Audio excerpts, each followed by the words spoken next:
Gracias. Muy bien, bueno, comenzamos primeramente, les damos la bienvenida a todos, tanto a los oradores, autoridades y al público presente.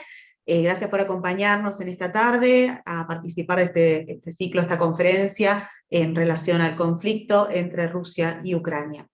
Les vamos a solicitar que en la medida de lo posible se mantengan todos con sus cámaras encendidas y mantengan sus micrófonos silenciados hasta que llegue el momento de las preguntas, que va a ser luego de la disertación de todos los oradores.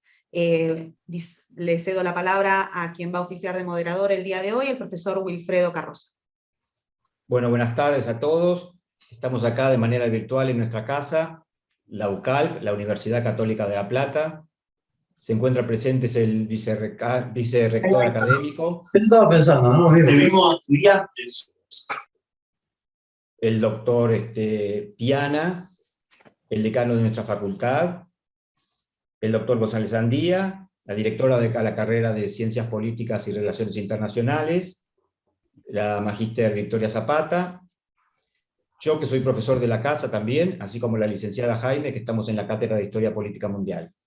Bueno, es un placer para nosotros encontrarnos todos juntos para discutir un tema de tan actualidad como es el conflicto que se ha desatado entre Rusia y Ucrania, donde evidentemente hay un quebrantamiento de la paz y que nos genera una serie de incertidumbres.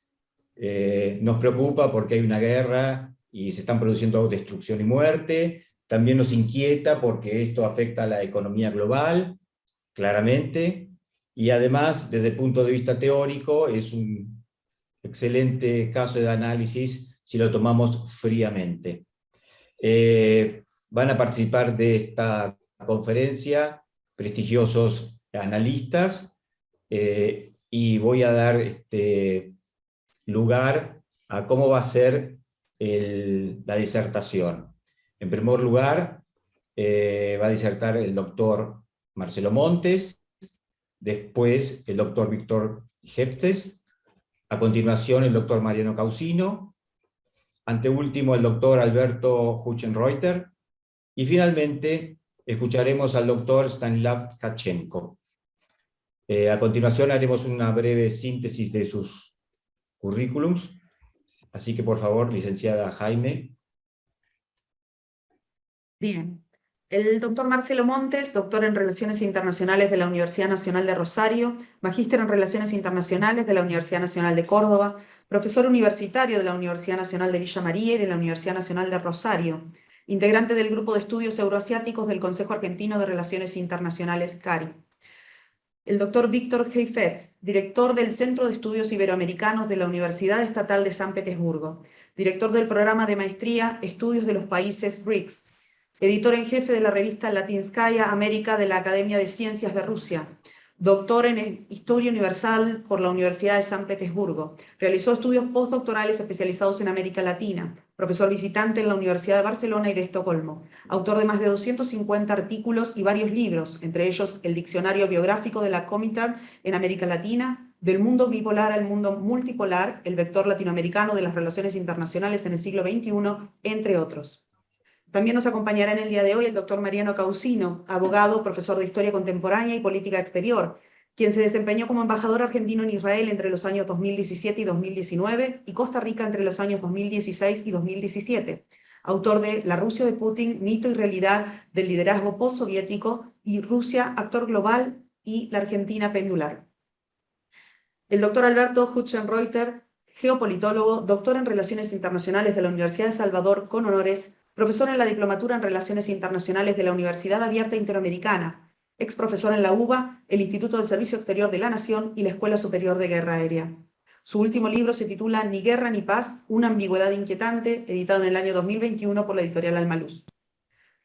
Y por último, el doctor Stanislav Tkachenko, especialista en política económica internacional y diplomacia rusa. Fue vicerrector de Relaciones Internacionales de la Universidad Estatal de San Petersburgo y presidente de la sección Sistemas Postcomunistas en las Relaciones Internacionales de la Asociación de Estudios Internacionales ISA. Actualmente se desempeña como profesor del Departamento de Estudios Europeos de la Facultad de Relaciones Internacionales de la Universidad de San Petersburgo y director del programa Diplomacia de la Federación Rusa y Países Extranjeros. Autor de 180 artículos académicos y 13 libros publicados en 14 países. Profesor Carroza, cuando guste comenzar. Por último, vamos a destacar que esta conferencia está organizada por el Instituto de Análisis Político y Electoral, por la Unidad de Relaciones Internacionales y por la carrera de Ciencias Políticas y Relaciones Internacionales de nuestra Casa de Estudios, es decir, de la Universidad Católica de La Plata. Doctor Marcelo Montes, por favor, lo escuchamos.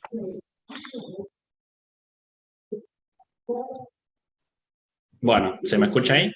Sí, muy bien. Muy bien. Bueno, buenas tardes. Muchísimas gracias por la invitación. Es un honor compartir semejante panel. Bueno, como estamos todos bastante acelerados, yo particularmente, porque tengo un programa de radio a las 19, lo habíamos hablado con Juan Pablo, voy a tratar de sintetizar en 3 puntos muy concretos la exposición. Por un lado voy a hablar de la naturaleza endógena al conflicto ucraniano. En segundo lugar, de los actores internacionales que aquí participan. Y en tercer lugar, de una reflexión de tipo moral, si se quiere, sobre el conflicto que abarca el tratamiento del tema en los medios de comunicación. Respecto al primer punto, bueno, subrayo naturaleza endógena al conflicto ucraniano porque, a mi modo de ver, este conflicto es más explicable desde la ciencia política que desde las relaciones internacionales, particularmente porque, opinando de manera coincidente con Alberto Hugenreuter, permitime tomarte prestado la expresión, Alberto, esto es un proceso, esta guerra en realidad es fruto de un proceso que empezó hace exactamente 8 años a propósito del Euromaidán, a propósito de las políticas del gobierno provisional de Turchynov, que en aquel momento, después de febrero-marzo del 2014, tomaron toda una serie de decisiones que apuntaron a restringir las libertades y determinados otros problemas que sufrió el sudeste ucraniano y la zona de Crimea, apuntando sobre todo a la población rusófona y a la población rusa étnica de la península de Crimea. Esto desató un conflicto de carácter interno, doméstico, que puede ser explicado incluso desde el derecho constitucional. Ucrania es un país unitario, y esto es lo que detona primero la reacción de los crimeanos y después la reacción del sudeste ucraniano ya con una guerra civil. Esta situación de casi estado fallido, finalmente Ucrania no la pudo superar a lo largo del tiempo. Esa guerra civil, ustedes saben, se extendió, trajo entre 13.000 a 14.000 muertos, lo cual desde la óptica rusa es considerado, primero, el Euromaidán, un golpe de Estado; segundo, la guerra en el sudeste como una especie de genocidio. Más allá de ese tipo de interpretaciones, está clara entonces la causa por la cual llegamos a esta situación, de una ofensiva que es absolutamente inesperada por parte de Rusia, que finalmente se va a traducir en una guerra que hasta el día de hoy uno no sabe cómo definirla, si es una guerra convencional o finalmente es una guerra híbrida. Dicho esto, el tema de los actores. Claramente para Rusia, Ucrania está en su zona de influencia especial, con una larga comunidad histórica, con una gran afinidad cultural, con la paradoja de que Rusia, al igual que Turquía, han sido históricamente siempre imperios a lo largo del tiempo, y recién en los últimos 30 años está intentando ser un Estado multinacional, con la paradoja de que Ucrania, en la vereda precisamente de enfrente, ha sido siempre parte de imperios, y también en los últimos 30 años está intentando ser un Estado, en este caso no multinacional, sino unitario. Esta asimetría, esta brecha de trayectorias históricas hace que este conflicto tarde o temprano detone, aunque yo no me remitiría a causas culturales o identitarias, porque creo, como buen politólogo que soy, que la ciencia política está precisamente para resolver ese tipo de cuestiones, si no tendríamos que suponer que Bélgica, Canadá el Líbano y muchísimos otros países también tendrían problemas de este tipo, hubieran conducido estas trayectorias históricas culturales a guerras como la que estamos viviendo. Y evidentemente aquí falló la política sobre todo ucraniana. Así que Rusia tiene razones más que válidas para entender que Ucrania no puede tomar la decisión de incorporar a la OTAN dentro de su territorio, porque se siente precisamente agredida. Eso en el caso de Rusia. En el caso de Estados Unidos, que es otro gran intérprete de esta secuencia, Estados Unidos, en primer lugar, tiene un gobierno demócrata, ya con una continuidad de distintos gobiernos demócratas, por ejemplo el de Obama, también el de Clinton, que tuvo una muy buena relación con Rusia a propósito de su situación de debilidad en los años 90, que tiene una perspectiva, si se quiere, fundamentalista, no solamente del mundo, sino también de la trayectoria histórica cultural de Rusia. No entiende que Rusia tiene su propio camino histórico respecto a encontrar o no una salida democrática, que no necesariamente tiene que ser liberal, no la respeta, cree que hay un axioma que se cumple perfectamente en la historia rusa, que es un Estado autocrático que debe ser necesariamente imperialista, cuando esto no es precisamente así. Y entonces está abocada a perturbarle su zona de influencia y, si es necesario, apuntar al cambio de régimen en Moscú. Lamentablemente, esa mirada fundamentalista se ha mantenido a lo largo del tiempo, se ha agudizado con la administración Biden, a pesar del interregno que tuvimos con Trump, y no creo que cambie en el corto y mediano plazo, a menos que, por supuesto, haya un cambio de gobierno en Washington, aunque dudo mucho, porque ya lo hemos visto con Trump, hay una élite mayoritariamente consustanciada con esa filosofía fundamentalista a la que hacía referencia. Así que, lamentablemente, la relación entre Rusia y Ucrania, entre Rusia y Estados Unidos, usando Ucrania como peón, ya lo voy a decir, lamentablemente va camino a empeorar. Con lo cual,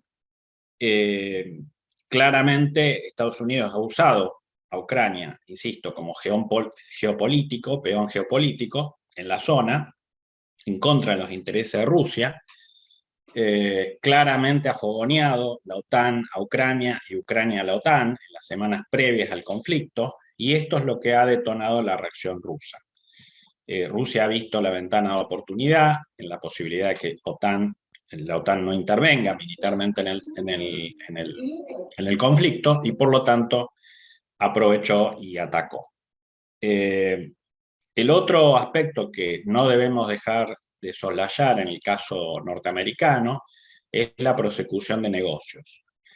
Como ha visto que Rusia ha sacado mucho provecho a partir del boom de las commodities, del negocio gasífero y petrolero con Europa, ha tendido, incluso con Trump, ha tendido a competir con ese negocio, sobre todo en el orden del gas licuado. A pesar de que, por supuesto, todos sabemos que el gas licuado norteamericano es 5 o 6 veces más caro que el gas por gasoducto ruso. Este es un negocio que claramente beneficia a ciertos sectores de la élite norteamericana, pero claramente perjudica a Europa. Lamentablemente, y ahora sí voy al tercer gran actor, que es Europa, la Unión Europea, voy a terminar con Ucrania. La Unión Europea, lamentablemente, debió haber roto la relación transatlántica desde hace mucho tiempo, no se ha animado a hacerlo, está pagando un altísimo precio por eso. El mundo ya no es el del 45, ya no es el del 91. Sin embargo, esa política seguidista que ha tenido respecto a los intereses de Washington le ha costado carísimo en su relación con Rusia. Creo que lo va a lamentar mucho, y sin duda que esto la pone de nuevo en el ostracismo geopolítico, segundona a los intereses geopolíticos de Estados Unidos.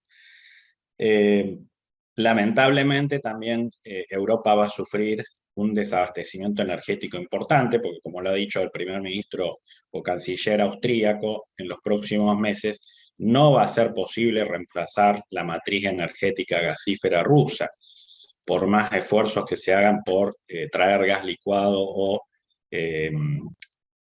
alcanzar otras vías alternativas de abastecimiento. En el caso de Ucrania, vuelvo a subrayar el papel de peón geopolítico de Estados Unidos en la zona. Lamentablemente Ucrania tiene un problema endógeno que no ha sabido resolver a través de básicamente una reforma constitucional que le hubiera dado un estatus autonómico al sudeste. De esa manera se hubiera resuelto tranquilamente el problema. Zelensky ha quedado preso de su demagogia electoral, prometiendo que iba a recuperar a sangre y fuego el sudeste. Por eso fogoneó a la OTAN, por eso se dejó fogonear también por la OTAN, y hoy está solo, porque sabemos muy bien que la OTAN no va a intervenir militarmente en Ucrania, y además, como quedó demostrado ayer en la reunión de la OTAN, tampoco la cuestión de mayores sanciones están previstas para el futuro inmediato, porque ya varios estados de la Unión Europea se empiezan a dar cuenta que esas sanciones, lejos de perjudicar la postura de Moscú, la acrecientan. Finalmente, la reflexión que quería hacerles sobre el tercer punto de carácter moral, que tiene que ver con que esta es la primera gran guerra evaluada o medida en términos mediáticos de una manera muy especial, sobre todo a través de las redes.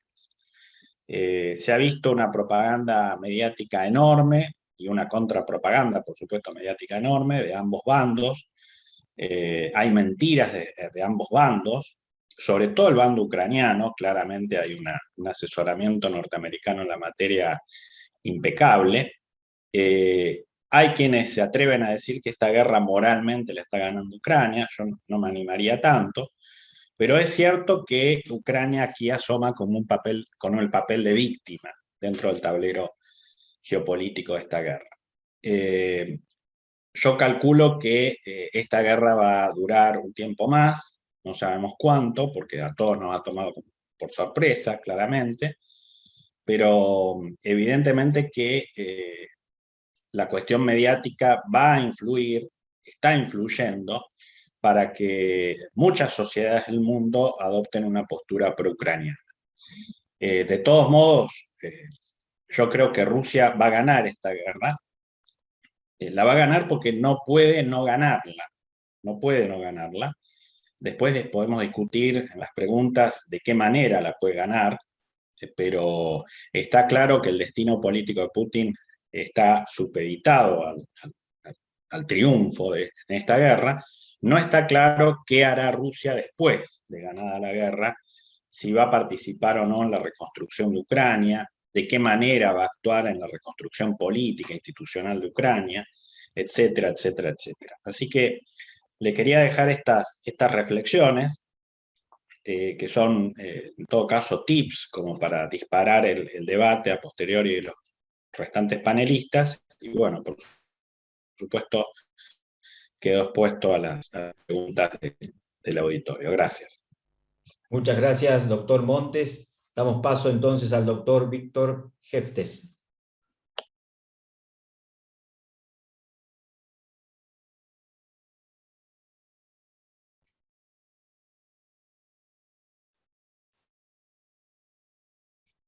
Doctor Heftes.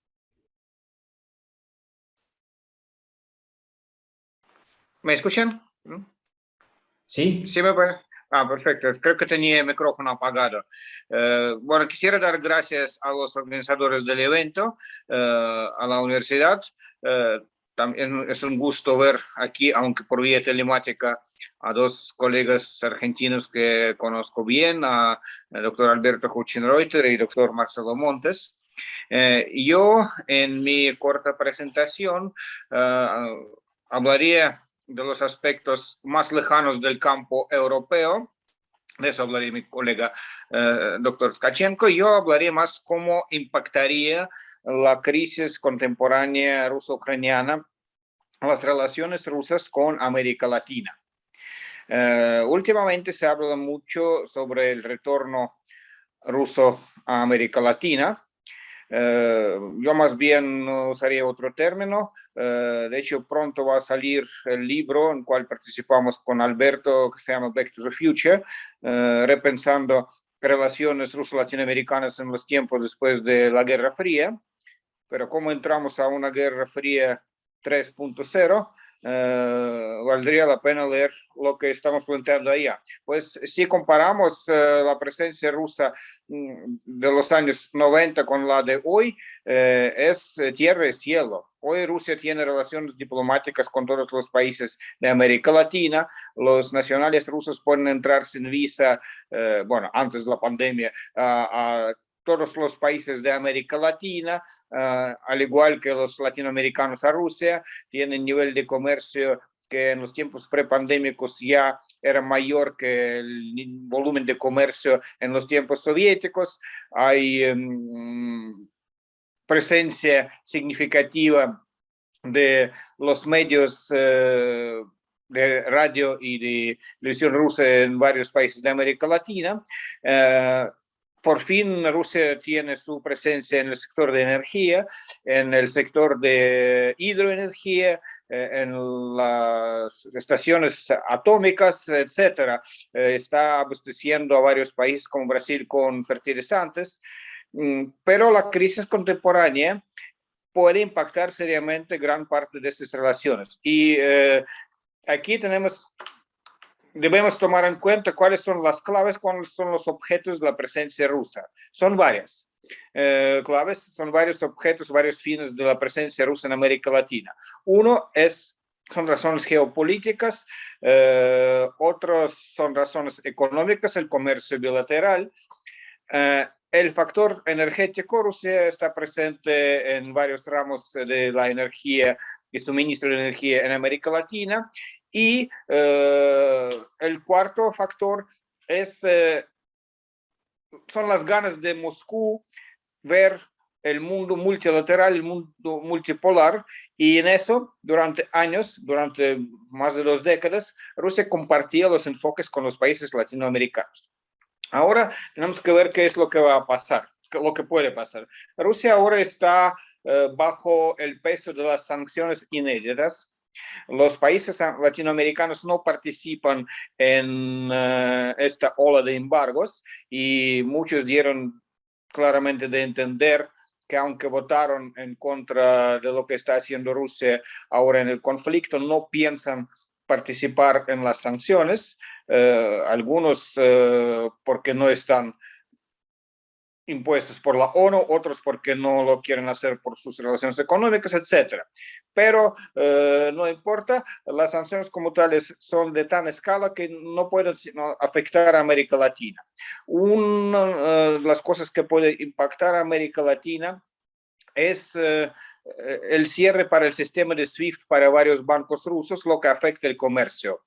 La otra, por ejemplo, ahora no se puede entender cómo Rusia puede enviar los fertilizantes a Brasil, y para Brasil son más o menos 35-40% de los fertilizantes que compra. No se puede entender cómo va a funcionar el comercio ruso con el petróleo que tiene en Venezuela, porque Rusia desde hace años posee varios yacimientos petroleros en la zona de Orinoco.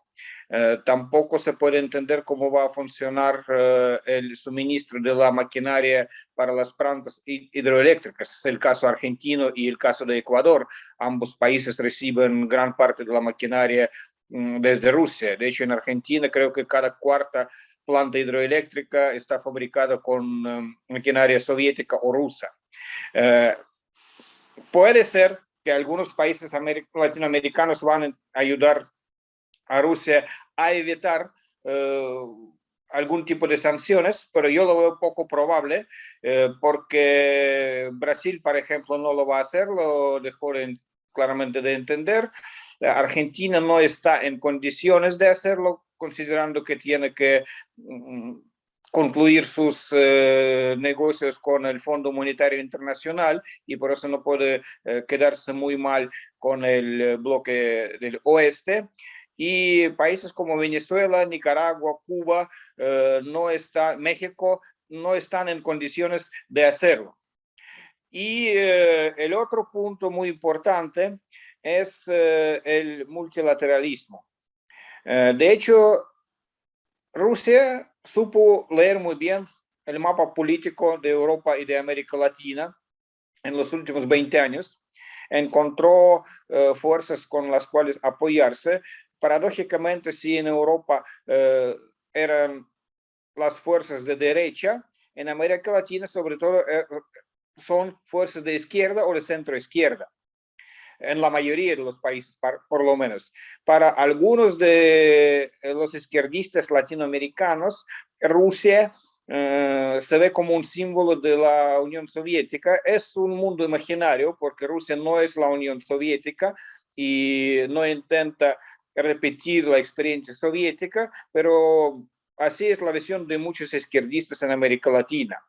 Pero mucho más apoyaron a Rusia las fuerzas políticas en América Latina, estas fuerzas que quisieron y quieren tener una política autónoma, tener una política independiente, tener una política que no necesariamente esté de acuerdo con Estados Unidos, pero que esté de acuerdo sobre todo con las necesidades de América Latina. En algunos casos puede coincidir con posturas rusas o chinas o europeas, o de países asiáticos o de África, etc.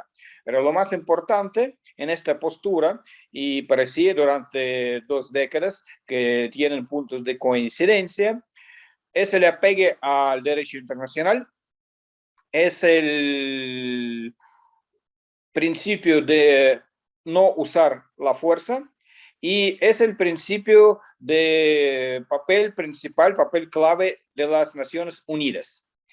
Ahora, el conflicto en Ucrania para muchos latinoamericanos pone en duda qué tan fuerte fue y es esa coincidencia de posturas. De hecho, se puede comparar cómo habían votado los países de América Latina en la Asamblea General de la ONU en marzo de 2014 y cómo votaron 2 veces ahora estos mismos países en la Asamblea General de la ONU.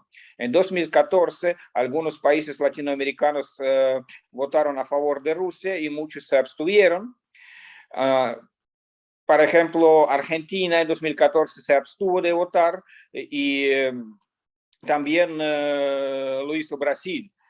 Hoy día y Brasil y Argentina votaron en contra de la postura rusa y Moscú sí dice que entiende estas razones, se los respeta, pero es como un señal para Rusia que no todo está bien en las relaciones, porque sobre todo para las naciones latinoamericanas es muy importante el asunto de la crisis humanitaria, es muy importante el asunto de el no uso de la violencia.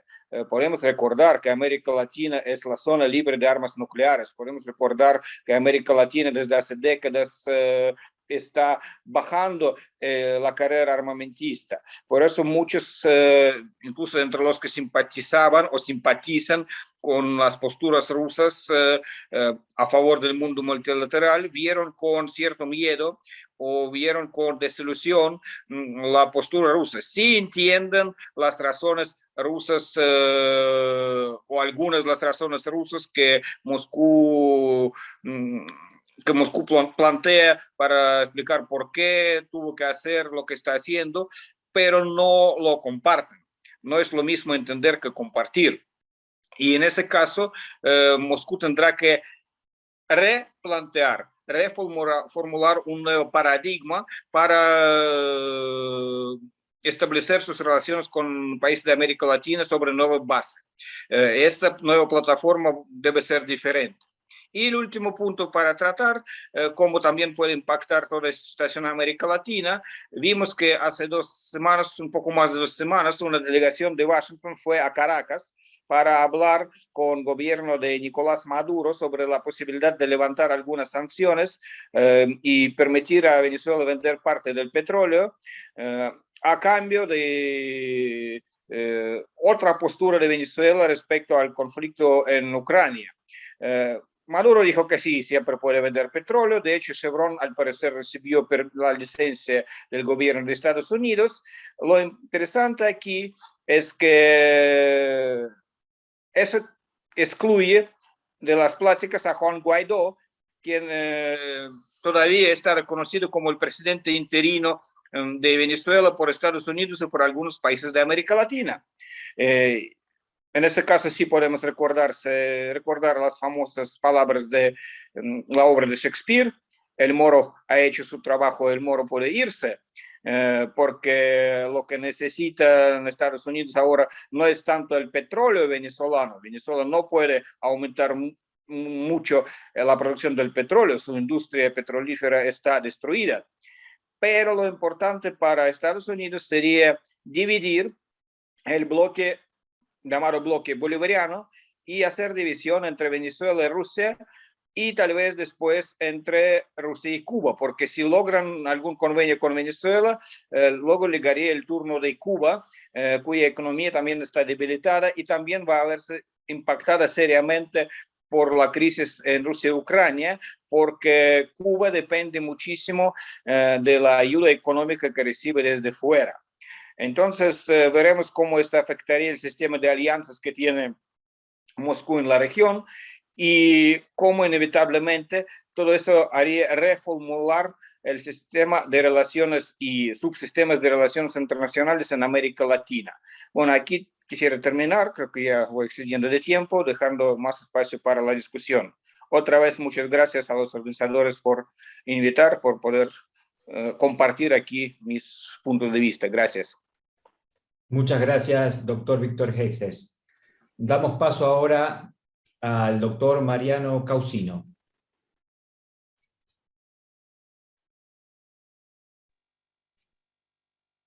¿Qué tal? ¿Cómo están ustedes? Pues muchas gracias por invitarme. Voy a tratar de ser breve porque veo que hay muchos oradores, entonces tengo acá unas notas que había preparado. Quiero hacer algunos comentarios generales tratando de no repetir los conceptos, porque han hablado personas que conocen este asunto mejor que yo, como Marcelo Montes, por ejemplo, que es un gran estudioso de este tema. Yo diría 5 comentarios. Primero, la geografía y la historia han demostrado una vez más que siguen siendo actores decisivos en la política y en la política internacional especialmente. En ese sentido es fundamental entender la propia historia rusa, y determinada por las características geográficas de ese territorio, que es, por supuesto, una enorme fracción del mundo que recorre 11 usos horarios, que contiene innumerables riquezas naturales, pero que tiene una carencia casi total de fronteras naturales, de modo que ha sido sucesivamente invadido a lo largo de los siglos, desde la propia conformación de lo que fue el Imperio Ruso, cuya última forma histórica fue la Unión Soviética. Ahora, ese país o esa nación, o ese imperio en realidad, había alcanzado su punto de mayor extensión y de reconocimiento internacional en la conferencia de Helsinki de 1975, cuando las potencias europeas y los Estados Unidos, de Europa Occidental, por supuesto, reconocieron las fronteras de posguerra.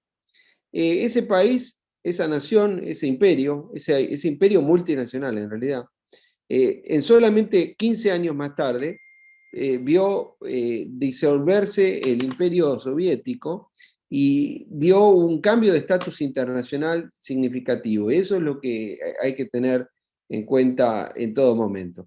Segundo punto, creo que en este conflicto, como bien dijo el profesor Montes, es un resultado de un proceso largo, en el cual evidentemente ha habido errores compartidos, tanto por parte de la ex Unión Soviética, Rusia, como por parte de las potencias occidentales, especialmente los Estados Unidos.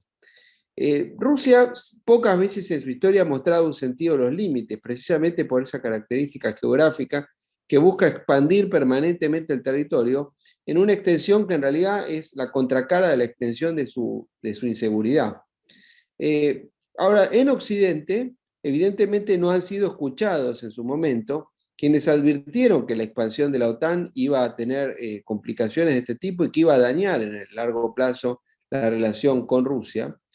Por ejemplo, el embajador George Kennan, quien lo advirtió tempranamente, pero otros autores realistas que lo han advertido en su momento, o el propio Richard Nixon antes de morir en 1994, cuando advirtió que había que tratar a Rusia con el prestigio de un país que había sido un imperio hasta hace tan poco tiempo.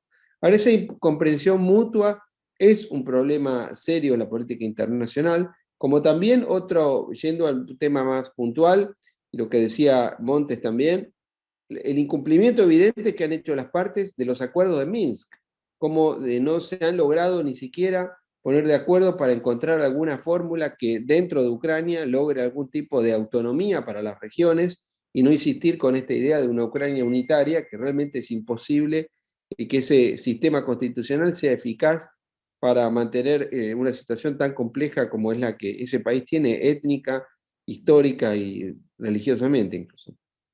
Tercer punto fundamental a entender es que un país fundamental, un actor central del sistema internacional actual, que es el tercer país más importante del mundo, que es la Federación Rusa, detrás de los Estados Unidos y de China, considera que el orden global surgido en 1991 es un orden ilegítimo. Y está dispuesto, como ha demostrado en este mes, con esta invasión, que ha sido por supuesto condenada como inaceptable, ha demostrado que es capaz de realizar una política exterior revisionista y diríamos, revolucionaria a los efectos de corregir ese orden global. Cuarto punto a tener en cuenta, la idea de que una Ucrania independiente es verdaderamente una novedad histórica. Es un país que ha sido independiente solamente 35 años, en los últimos 31 años desde el fin de la Unión Soviética y solamente 4 años antes de 1921, entre 1917 y 1921. Y la idea fundamental, expresada en su momento por un autor profundamente antirruso, que era polaco, que era Brzezinski, el asesor de seguridad nacional de Carter, cuando explicó que Rusia con Ucrania se convierte en un imperio, pero sin Ucrania cesa en su carácter de imperio.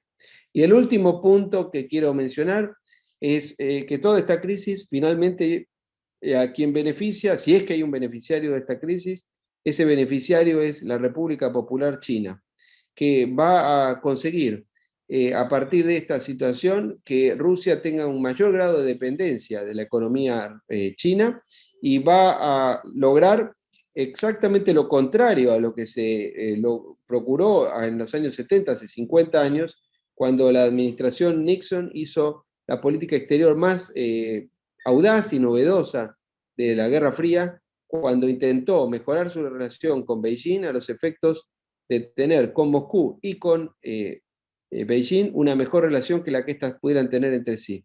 Verdaderamente estos errores compartidos que hemos visto están conduciendo a una novedad histórica, casi un error histórico, que es esa alianza de intereses entre Moscú y Beijing, entre Rusia y China Popular, que verdaderamente es el actor decisivo en el mundo del futuro, en el mundo actual y en el mundo del futuro, y que es la potencia que realmente va a rivalizar con los Estados Unidos y con Occidente en general. De manera que esto es una derrota muy grande para quienes creemos en los valores occidentales de libertad, de gobiernos limitados, de respeto por los derechos individuales. Aquí termino. Les agradezco a los organizadores y muchas gracias por permitirme dirigir estas palabras. Gracias. Muy amable, doctor Causino. Muchas gracias. Damos paso entonces al doctor Alberto Huchenreuter.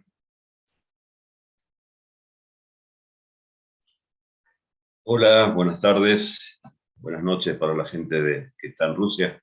Gracias a la Universidad Católica por invitarme a decir algunas palabras esta tarde aquí en Buenos Aires. Y estoy contento de ver gente que conozco, tanto allí en Rusia como aquí en Argentina, ¿no? De modo que creo que las exposiciones anteriores han abarcado una serie de puntos importantes. Por tanto, yo, un poco a manera de cápsulas geopolíticas y estratégicas, digo algunas cosas que pueden complementar lo anterior y traer algún punto de alguna situación que para las preguntas o la discusión que pueda haber después.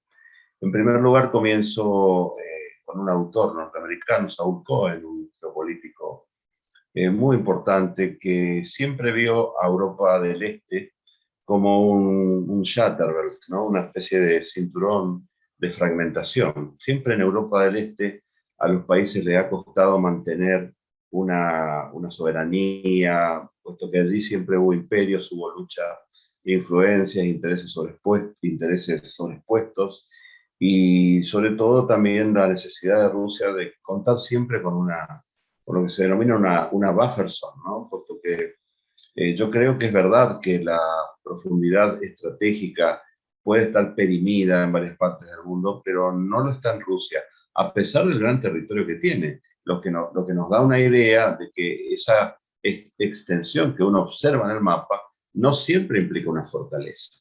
De manera que en Europa del Este, comenzando por lo que dijo Saúl Cohen, es una zona de disrupción. Y tomemos 3 momentos del siglo XX para observar esta etapa de esta situación de disrupción que es Europa del Este, que a mi juicio juega un rol importantísimo en la actual situación de colapso que existe allí, particularmente en Ucrania, y en el descenso de la seguridad humanitaria que existe actualmente en Europa del Este, con ya varios millones de migrantes hacia afuera y adentro de Ucrania, ¿no? El primer momento tiene que ver con 1919, hace 100 años exactamente, cuando a partir de la Primera Guerra Mundial, del fin de la Primera Guerra Mundial, se creó una serie de mosaico de estados. Puesto que allí la idea, esto lo digo para que se entienda cómo esta zona del mundo, esta placa geopolítica, es una zona inestable, y mucho más inestable lo es si hay desequilibrios territoriales en ella. O sea, si hay pugna de grandes potencias. Y yo creo que actualmente, para entender el conflicto de Ucrania, hay que verlo no tanto como un conflicto entre Rusia y Ucrania, si bien son los actores principales aquí, sino como un conflicto de grandes potencias. En 1919 se creó una situación que se pensaba iba a ser la clave de bóveda para traer la seguridad a Europa del Este, y ese fue el principio de autodeterminación, un principio que lo impulsa básicamente Estados Unidos y particularmente su presidente Wilson, ¿no? De manera que allí aparecieron varios estados, pero para que funcionara la seguridad allí había que cumplir ciertos requisitos. Primero, los grandes poderes, los ganadores de la Primera Guerra Mundial, como decía Chicharin, el ministro de Relaciones Exteriores de Rusia, debían comprometerse. Si bien Rusia no fue invitada a la conferencia de Versalles, debían comprometerse. Por otro lado, era necesaria una Alemania desarmada.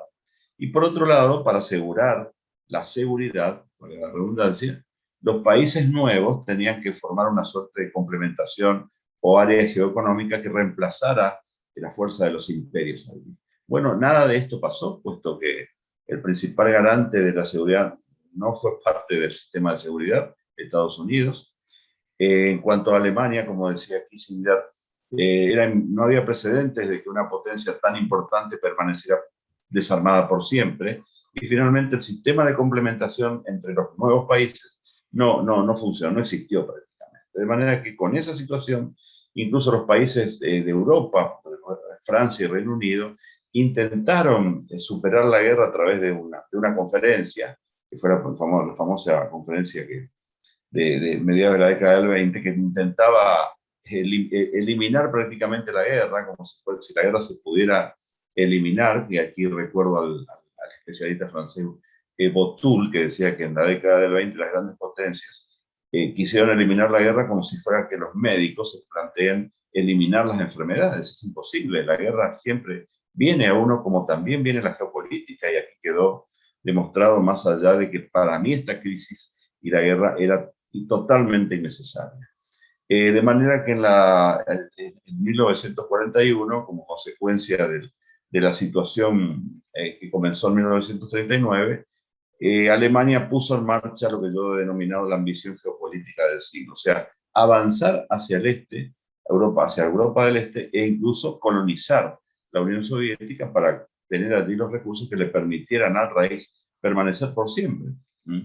Bueno, sabemos cómo terminó esta historia, y en 1945 viene el segundo momento de disrupción con el Acuerdo de Yalta, que genera una situación de áreas de influencia, y así permanece Europa dividida hasta 1991, cuando ocurre, diría yo, la tercera situación de disrupción para Europa del Este, puesto que el desplome de la Unión Soviética pareció implicar que los nuevos países que surgieron de Europa, de de la Unión Soviética iban a tener una mayor relevancia o independencia geopolítica.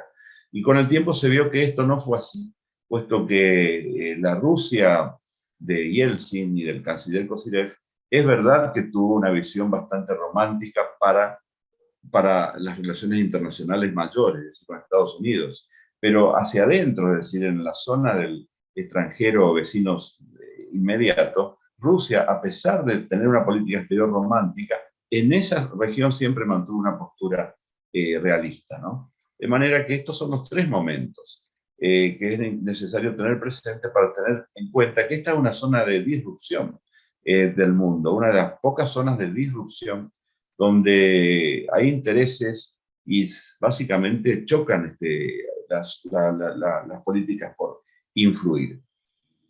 La segunda cápsula que me interesa desarrollar es un poco el inicio del conflicto. No voy a avanzar mucho aquí porque, como dijo el amigo Marcelo Montes, esto hay que verlo como proceso. Generalmente se piensa en 2014, el inicio de la actual crisis y la seguida operación militar, invasión, intervención de Rusia en Ucrania. Yo tengo otra idea. Para mí, este conflicto porque repito, yo lo veo más como un conflicto entre Rusia y Occidente que entre Rusia y Ucrania. Este conflicto comienza inmediatamente después de terminada la Guerra Fría, porque allí yo siempre me hice una pregunta, ¿no? ¿Implicó el fin de la Guerra Fría que Occidente dejara de considerar a Rusia un posible nuevo enemigo o un nuevo reto? No, continuó este pensamiento. Y para ello basta tener presente las políticas que Occidente puso en marcha con el fin de rentabilizar la victoria en la Guerra Fría para evitar que en algún momento Rusia volviera a desafiar la supremacía de Occidente. Esta es mi conjetura. Por lo tanto, yo encuentro el principio, la génesis de este conflicto en el mismo momento en que terminó la Guerra Fría. Y a juzgar por las políticas que llevó adelante Occidente, incluso en tiempos de Clinton, un líder que puso en marcha un movimiento no tanto geopolítico, sino geoeconómico, puesto que con Clinton comienza la ampliación de la OTAN, a juzgar por todas las políticas que puso en marcha. El objetivo, evidentemente, de Occidente fue evitar que surgiera eventualmente un poder en Rusia que se estableciera como un poder mayor en Eurasia. Me parece que este es el tema también que hay que tener presente. O sea, la política de Occidente tuvo como objetivo siempre evitar que surgiera en Eurasia un poder mayor en base a lo que se proponía la Federación Rusa. Por lo tanto, yo creo que para encontrarle una génesis hay que ir necesariamente a la década de 90. La ampliación de la OTAN en principio no fue una amenaza para Rusia, puesto que la primera ampliación de la OTAN, la de 1999, fue a Europa Central, a Polonia, Hungría y la República Checa, y era un poco esperable que estos países, denominados los huérfanos estratégicos de Europa, pasaran a formar parte de la estructura política militar de la OTAN. Por lo tanto, incluso en Rusia, que había distintos clústeres en relación con lo que se podía proponer Occidente frente a ella, fue vista como relativamente normal. El problema vino después, cuando la OTAN se expandió más al este de Europa. Los estados bálticos principalmente, allí se cerró. Yo diría que esta segunda expansión de principios del siglo XXI, en 2004, implicó, salvando las diferencias, una nueva situación de Rusia con un oponente. Así como en su momento Rusia tuvo como oponente a Suecia y logró vencer al Reino de Suecia en la famosa batalla de Páltava, que queda precisamente en Ucrania, la OTAN era la nueva Suecia, puesto que, en este caso, triunfante, puesto que cerró las posibilidades de que Rusia pudiera proyectarse en el Báltico, particularmente allí, puesto que eso es una zona de la OTAN desde hace tiempo. De manera que con esta segunda expansión quedó más que en claro que no había ninguna Yalta de 2 como pensaba el primer Yeltsin. Había una Yalta de 1, y esa Yalta de 1 se proponía llevar adelante un fuerte desequilibrio territorial que a mi juicio nos ayuda a entender por qué pasa esto. El otro punto que me parece que hay que tener presente Y creo que Marcelo Montes dijo algo, anunció, Rusia está obligada a no ser derrotada en este conflicto, porque, y aquí utilizo un título de un libro de Douglas MacArthur, ¿no? Para Rusia no hay sustituto para la victoria. Es verdad que podemos decir qué significa victoria para Rusia, qué podría significar tomar Kiev, quedarse con parte de Ucrania, firmar un acuerdo que implique la neutralidad de Ucrania. Eso lo podemos discutir. Pero si Rusia realmente sucumbe frente a Ucrania y Occidente, esta sería una catástrofe no solamente geopolítica para Rusia, sino implicaría posiblemente el propio fin del régimen de Putin. Y en este sentido, yo diría que si esto pasara, creo que no es posible porque implicaría la catástrofe de Rusia, una suerte de segunda victoria de Occidente en la Guerra Fría, pero mucho más allá de lo que implicó no solamente el desplome con la Unión Soviética, sino la relación con el estado continuador de esta que fue Rusia. Puesto que si esto pasara, entendiendo por una derrota de Rusia que la campaña actual se extienda indefinidamente, que no se pueda tomar, que esto estoy planteando como conjetura, ¿no? Esto significaría una catástrofe para Rusia porque Rusia sería sin duda un actor de orden mundial en el siglo XXI, pero una cosa es ser un actor de orden mundial y otra cosa es ser un actor estratégico de orden mundial.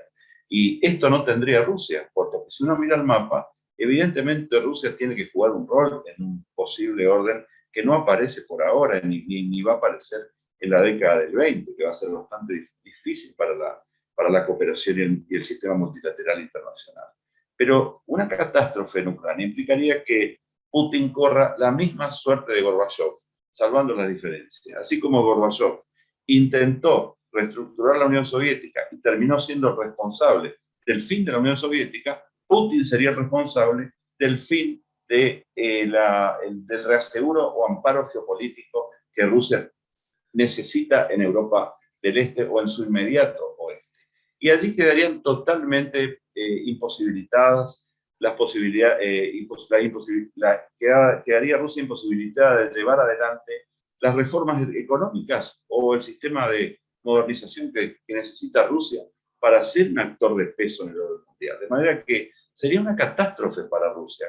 Creo que sería el gran colapso del siglo XXI. Por eso creo que está obligada a ganar.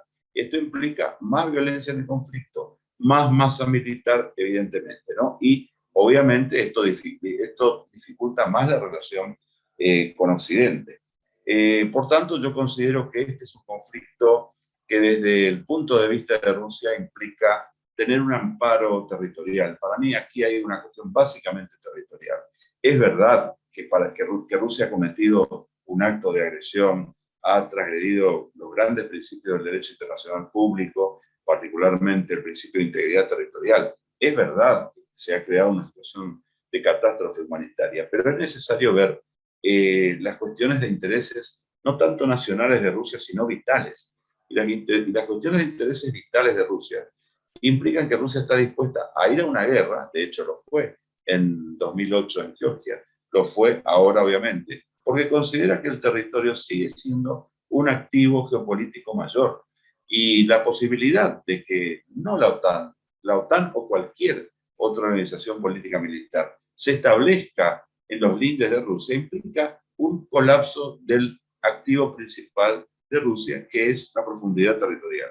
Pensar que en Ucrania pueda establecerse un sistema de acumulación militar e incluso armas nucleares tácticas implica una derrota, una catástrofe para Rusia. Por lo tanto, yo considero que más allá de esta innecesaria crisis, puesto que hubo muchos momentos, y yo diría que aquí estuvo ausente Occidente, y creo que es uno de los grandes responsables, y no lo pienso yo, lo piensan autores como Thomas Friedman, en su momento George Kennan y Tomás Montes, pero también lo pensó Brent Scowcroft, el mismo Henry Kissinger, para tomar uno actual, John Mearsheimer, por ejemplo, ha escrito en 2014 y recientemente sobre las responsabilidades de Occidente en transgredir grandes principios geopolíticos, y para mí esta es la clave de bóveda para entender el conflicto y para entender, entre comillas, la invasión de Rusia a Ucrania. De manera que para mí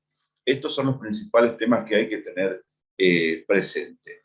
Y por último diría que esta es una situación que va a dejar las relaciones internacionales en un estado de muy, como decía Stanley Hoffman, ¿no? Bajo muy políticas como de costumbre, ¿no? Seguridad nacional, acumulación militar, interés nacional, geopolítica, bajo nivel de cooperación, bajo nivel de multilateralismo, y algo que me parece importante tenerlo presente, el pensar si realmente Rusia y Occidente, que son las grandes potencias que sirven para explicar esta guerra, no están dejando atrás lo que tenían la Unión Soviética y Estados Unidos, que era una cultura estratégica.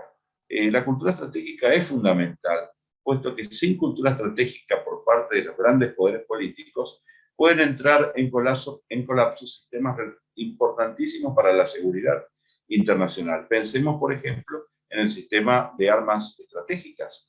Yo me preguntaría si actualmente existe un equilibrio del terror, un sistema de disuasión como existía en tiempos de la Unión Soviética, y que cuando aquel sistema comenzó a desajustarse, vinieron los acuerdos, porque entre los dos había cultura estratégica. Me pregunto si ahora realmente el haberse ido Estados Unidos y Rusia de regímenes relativos con este segmento clave de la seguridad internacional, no estaríamos entrando a un escenario totalmente desconocido. Gracias. Muchas gracias, doctor Huttenreuter. Bueno, a continuación vamos a escuchar al doctor Stanislav Tkachenko, que está en San Petersburgo. Lo vamos a hacer a través, según tengo entendido, a través de su traductor, para facilitar que a continuación se pueda proceder a hacer preguntas a los panelistas. Así que vamos a escuchar al traductor, a Andrei Basov. Buenas tardes. Tkachenko Stanislav Leonidovich, doctor en Ciencias Económicas, Departamento de Estudios Europeos, Universidad Estatal de San Petersburgo. Permítanme presentarles mis intereses científicos. Soy el jefe del programa de maestría Diplomacia de la Federación Rusa y Estados Extranjeros en la Universidad de San Petersburgo. Y en esta área mis intereses se centran en estudios de los mecanismos para resolver los conflictos económicos entre los estados y asociaciones de integración.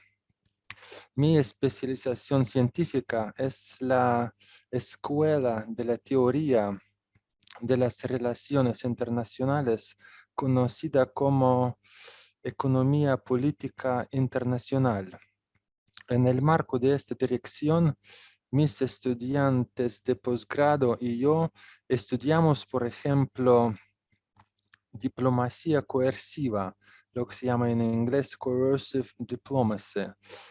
Hoy yo intentaré de presentarles mi opinión para el conflicto que está desarrollando en Ucrania y en torno de este país. La escuela de diplomacia coercitiva es una de las más útiles porque está estudiando no solamente utilización de la fuerza militar, sino los otros instrumentos de presión, incluidas las sanciones diplomáticas y económicas. Son las sanciones como instrumento de diplomacia que se usa en este momento en el conflicto entre la Rusia y los Estados Unidos con sus aliados. La crisis ucraniana tiene la escala global y afecta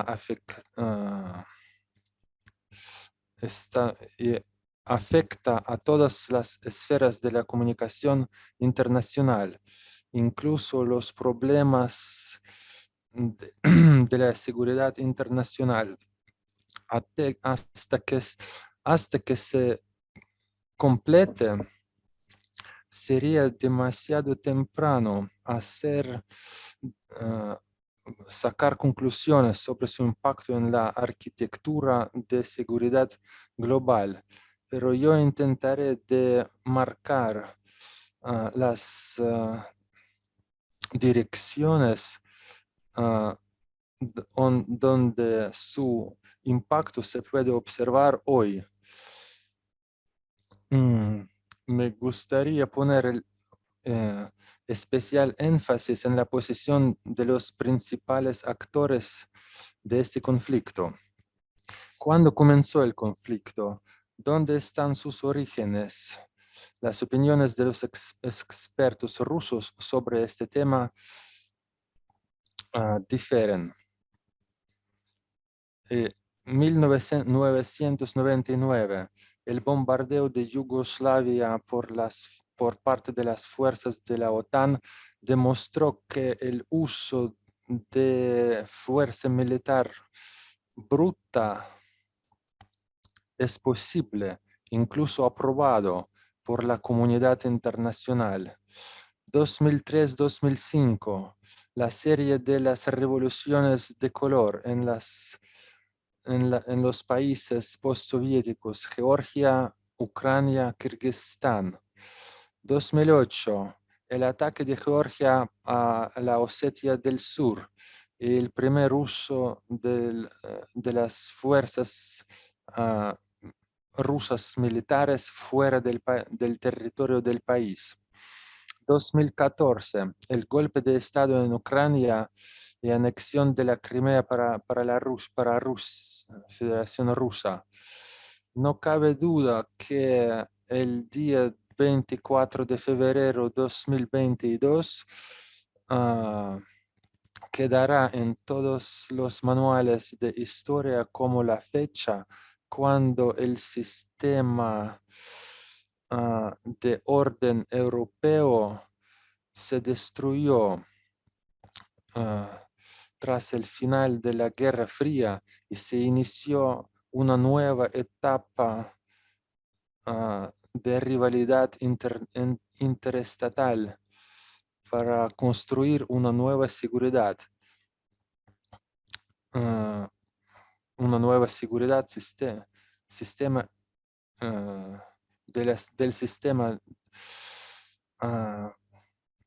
Sistema de seguridad en Europa y Eurasia.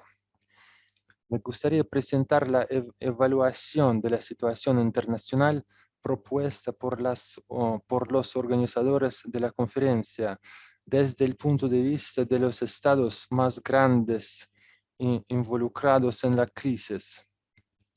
Por el momento, se puede intentar evaluar los primeros resultados del conflicto que comenzó hace exactamente un mes. Rusia, el actor principal de la crisis actual. Los objetivos de la operación especial militar de la Rusia fueron formulados por el presidente Vladimir Putin antes del día 24 de febrero de 2022. Y estos objetivos estaban, se discutieron en detalle durante las negociaciones entre la Rusia y los Estados Unidos y la OTAN, y también en el formato de la OSCE. Esos objetivos son el estatus neutral de Ucrania y su desmilitarización, eliminación de representantes de punto de vista nacionalistas radicales de las estructuras de la administración estatal de Ucrania, reconocimiento de Crimea como parte del territorio de la Federación Rusa, la realización, implementación de aquellas disposiciones de los acuerdos de Minsk 2015 que preveían negociaciones entre Ucrania y los países de Donbass sobre el futuro de la estructura estatal de este país y la protección de los derechos de la población rusa, de habla rusa. Es difícil decir qué planes para la duración de la operación militar especial fueron planeados originalmente por el Comando Militar ruso. Se puede suponer que la operación dura más tiempo que los planes originales, y las posiciones iniciales de las partes involucradas en el conflicto están cambiando. Ahora para Rusia, el más importante es el estado neutral de Ucrania y las garantías de que en el futuro sobre su territorio no se desplieguen armas ofensivas que pueden amenazar la seguridad de Rusia. Las sanciones antirrusas impuestas en tiempo récord han tenido un impacto negativo en la economía nacional, pero su debilitamiento no tardará, ya que se están tomando medidas activas para reorientar los lazos comerciales, económicos y tecnológicos a favor de los estados de Asia, el Oriente Medio, América Latina y otras regiones del planeta. En las próximas décadas, las relaciones normales entre Rusia y los Estados Unidos, los países de la Unión Europea y algunos otros estados, alrededor de 40 en total, no parecen posibles. Ya hemos entrado en el periodo de una nueva guerra fría y es de esperar que no se convierta en una guerra caliente, especialmente en una guerra nuclear. Ucrania actúa como objeto de la crisis actual, un estado que se ha convertido en parte de la guerra de poder ruso-estadounidense, lo que se llama en inglés proxy war.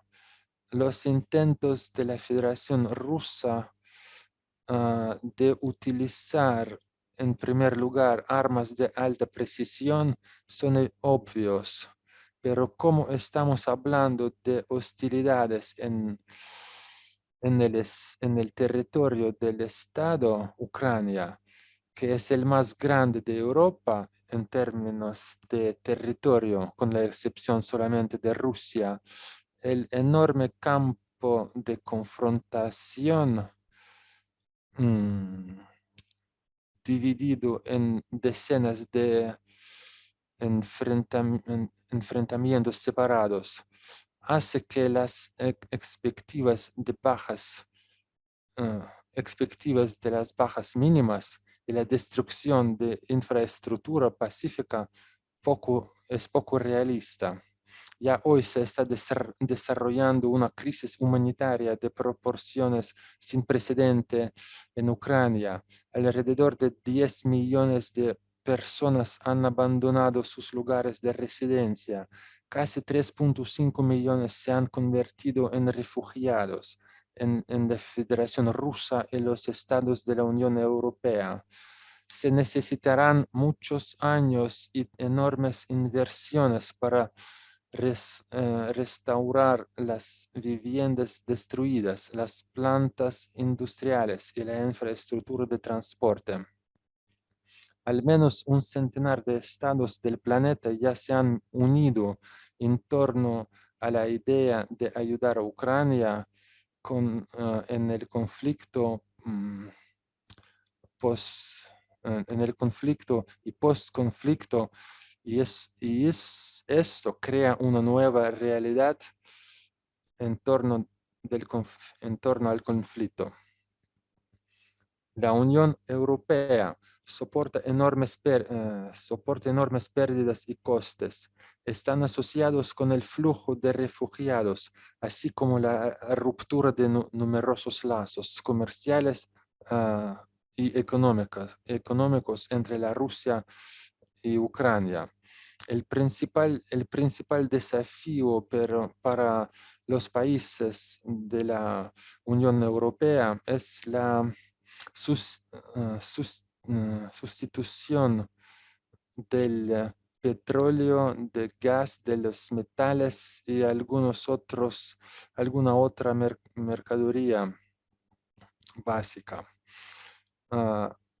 En los próximos años se puede esperar un bajo crecimiento económico en la Unión Europea y una disminución de la industria europea.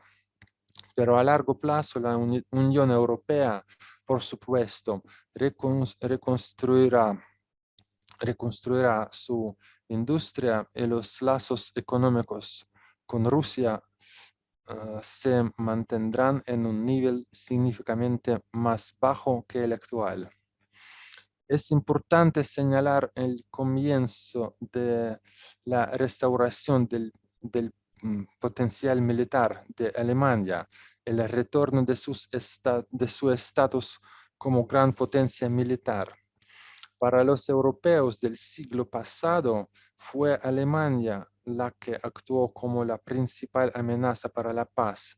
Ahora esperan que las lecciones de las dos guerras mundiales no sean en vano y que Alemania se convierta en garante del embarazo y la seguridad en Europa y en todo el mundo.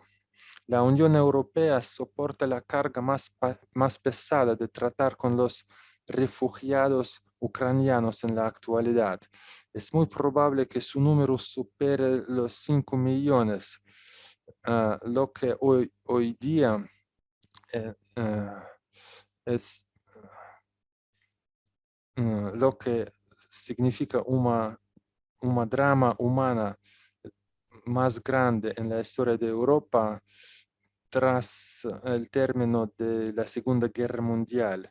Y por el momento se desconoce el alcance de esta crisis.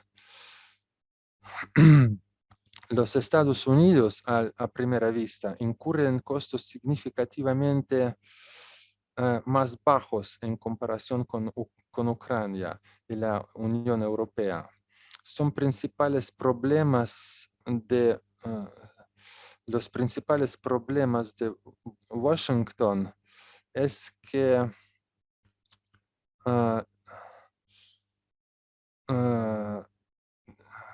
esa posición se debilita frente de China, así como es la necesidad de desplegar contingentes adicionales de tropas estadounidenses en Europa en lugar de reforzar las posiciones estadounidenses a lo largo del perímetro marítimo de China.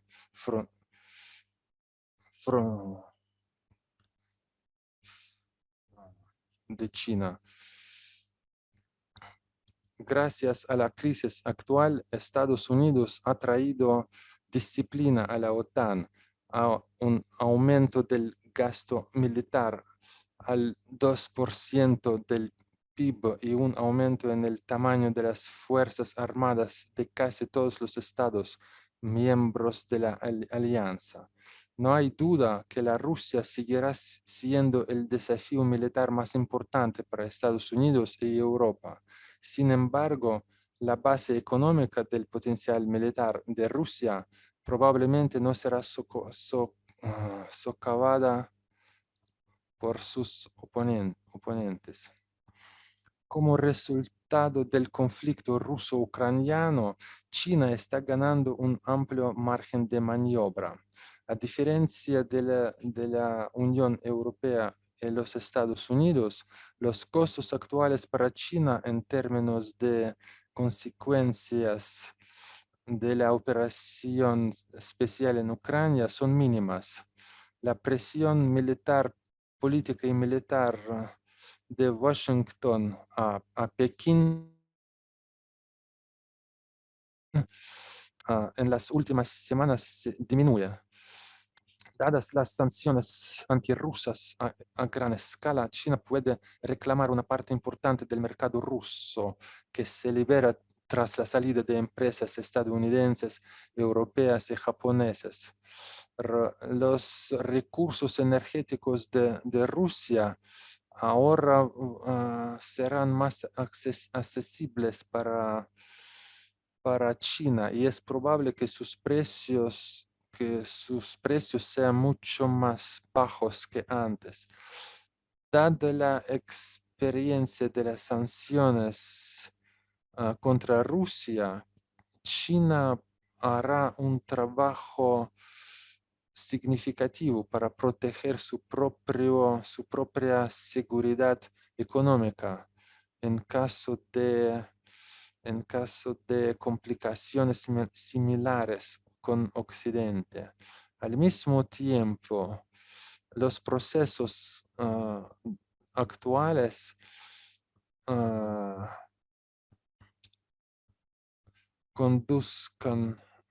es poco probable que los procesos actuales conduzcan al surgimiento de una alianza político-militar ruso-china de pleno derecho.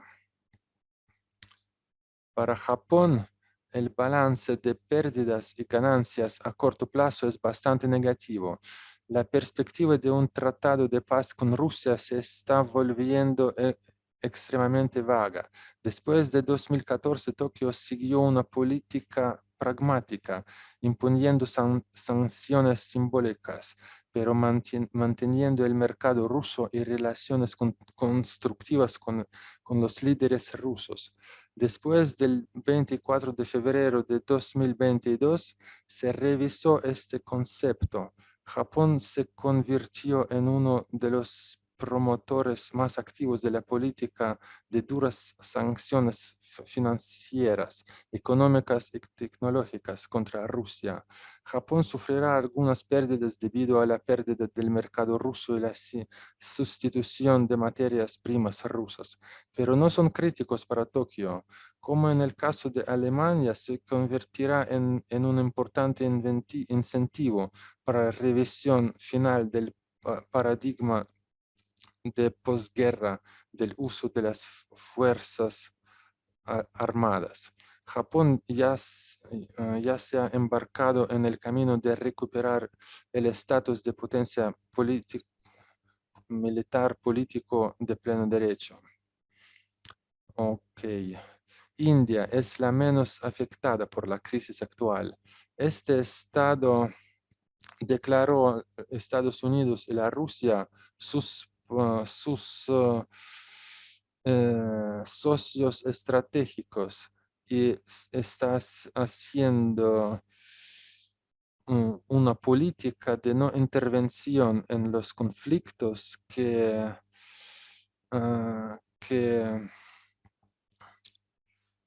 afecten la seguridad del país. El conflicto presente en torno de Ucrania es exactamente este tipo de conflicto. Delhi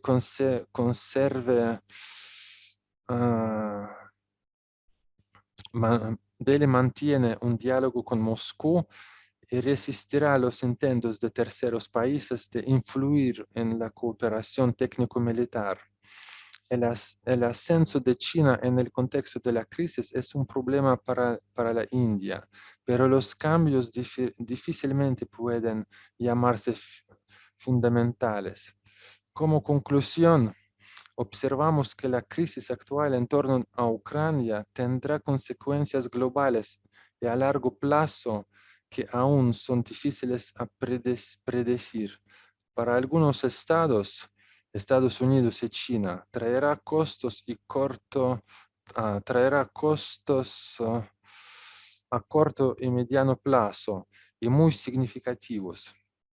Pero para muchos estará asociado con la necesidad de superar las consecuencias de las sanciones, restaurar la infraestructura destruida, estimular los sectores en crisis de la economía, reformatear las estructuras militares, etc. Gracias. Bueno, muchísimas gracias al doctor Sneldav Tkachenko por haber preparado un escrito y a Andrei Basov por haber hecho la traducción que todos pudimos comprender. Bueno, ahora vamos a dar paso a las preguntas. Lo que tenemos pautado es que sean concretas y en lo posible dirigidas a uno de los disertantes. El Disculpe. doctor Marcelo Montes se ha tenido que retirar porque tenía otros compromisos contraídos con anterioridad, así que les pido por favor, yo no los puedo ver a todos, no tengo posibilidad técnica de ver a todos, que levanten la mano aquellos que tengan interés en hacer alguna pregunta concreta a alguno de los disertantes. Disculpe, por favor, Bien, hay más primero, hay Andrei más quiere un hacer reporte, del señor Barikin, también que hecho por escrito. Adelante entonces a Andrei, por favor. Ok. Artyom Vladimirovich Barikin, profesor asociado del Departamento de Estudios Europeos. La crisis de Ucrania en el contexto de la expansión expansión de la OTAN hacia el este. Estimados colegas, les agradezco la oportunidad de hablar en la conferencia y presentar algunos aspectos relacionados con el tema de la expansión de la OTAN y la actual crisis de Ucrania. Mi primera tesis es que lo que está pasando en Ucrania no se puede considerar como conflicto separado de dos estados.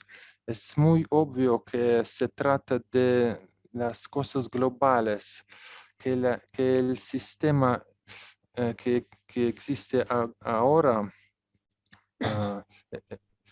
en el sistema existente de relaciones internacionales está experimentando cambios cardinales. En este caso, la crisis de Ucrania es uno de los muchos nodos problemáticos del colapso del sistema de relaciones internacionales. Hay muchas razones para la crisis. Aquí uno podría hablar sobre los problemas socioeconómicos de la propia Ucrania. La política no siempre consistente del liderazgo ruso, pero todo esto estuvo y está presente en las relaciones con otros países, las antiguas repúblicas de la URSS. Pero, ¿por qué las relaciones con Ucrania a partir de 2014 llegaron a un callejón sin salida y tomaron la forma de una confrontación armada? Quizás el factor clave sea la política de los Estados Unidos hacia la propia Rusia y Ucrania.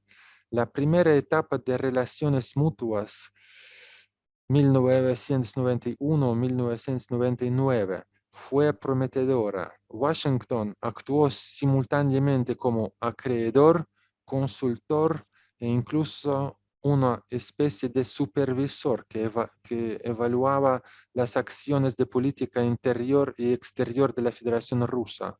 Son bien conocidas las palabras del primer ministro de Relaciones Exteriores de ese momento, Andrei Kozyrev, de que Washington puede ayudar y determinar los intereses nacionales de Rusia. En esos mismos años se gestaba lentamente un conflicto con Estados Unidos relacionado con la actitud de Washington ante los acontecimientos de Chechnya 1994-1996 y 1999 y 2009. Y también la paulatina inclusión de países de Europa del Este en la OTAN. Este último determinó en gran medida la crisis más profunda en las relaciones ruso-estadounidenses, aunque la reacción inicial de los líderes rusos a la entrada de Polonia en la alianza, por ejemplo, no fue muy crítica. Debo decir que al comienzo de la presidencia de Putin, él mismo propuso incluir a Rusia en la OTAN, pero la reacción del presidente Bill Clinton fue negativa. El 17 de mayo de 1990, el secretario general de la OTAN, señor Werner, dijo: el mismo hecho de que estemos dispuestos a no desplegar tropas de la OTAN fuera del territorio de la República Federal de Alemania le da a la Unión Soviética firmes garantías de seguridad. Las palabras, pero no respaldadas por ningún documento, fueron posteriormente violadas muchas veces. El punto crítico fue el año 1999, cuando Polonia, Hungría y Chequia, República Checa, se unieron a las filas de la OTAN. Es significativo que 2 semanas después del ingreso de estos países a la alianza, se inició el bombardeo de Yugoslavia, durante el cual se realizaron ataques aéreos sobre 1.400 ciudades. Se utilizaron bombas de racimo y proyectiles con uranio débilmente enriquecido, prohibidos por convenciones internacionales, matando de 1.200 a 20.800 personas. A pesar de ello, ya en 2002, tras el atentado terrorista a las Torres Gemelas de Nueva York, Rusia dio un paso decisivo hacia un nuevo nivel de relaciones con Washington. Se creó el Consejo Rusia-OTAN. Las partes acordaron una lucha conjunta contra el terrorismo, etc. La OTAN continuó expandiéndose. 2004. Lituania, Letonia, Estonia, Bulgaria, Rumania, Eslovaquia, Eslovenia. 2009, Albania, Croacia. 2017, Montenegro. 2020, Macedonia. Sin promesas verbales, los acuerdos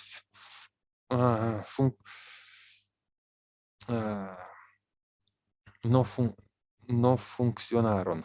Los bombardeos y el desmantelamiento